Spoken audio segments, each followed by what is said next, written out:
ఇప్పటికైనా బీజేపీ కింద, BRS party కింద, ఇతర పార్టీల కింద యువ మోర్చా లేకపోతే బీజేవైఎం విద్యార్థి సంఘాలు ఉన్నాయి కదా, అట్లీస్ట్ ఆ నిరుద్యోగులకన్నా కొంత సపోర్ట్ చేసే ప్రయత్నం చేయండి. నిరుద్యోగులు కూడా ఆలోచించాల్సిన అవసరం ఉంది. అక్కడక్కడ కొంత ప్రచారం జరుగుతూ ఉంది. కొంతమంది నిరుద్యోగ ముసుగులో కొంతమంది వస్తూ ఉన్నారు. వాళ్ళ వెనకాల బీఆర్ఎస్ పార్టీ సంబంధించిన, బీజేపీ పార్టీ సంబంధించిన కొంతమంది నాయకులు ఉన్నారు అన్న ప్రచారం కూడా జరుగుతూ ఉంది. దయచేసి అందరినీ కలుపుకొని మీరు అడుగు ముందుకేసే ప్రయత్నం చేయండి. నేను 100% చెప్తా ఉన్నా. పక్కా తెలంగాణ ఒక మాట చెప్తా ఉంది, 100% ఈ పక్కా తెలంగాణ రాష్ట్రంలో ఉన్న నిరుద్యోగుల పక్షాన బాజాప్తా కొట్లాడుతుంది.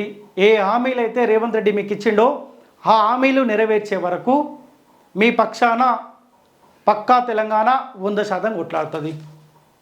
ఇక్కడ కూడా మీకు ఇంకేమైనా డౌట్ ఉంటే పక్కా తెలంగాణ వెనుక ఎవడు ఉండడు, ఉంటే తెలంగాణ రాష్ట్ర ప్రజలే ఉంటారు.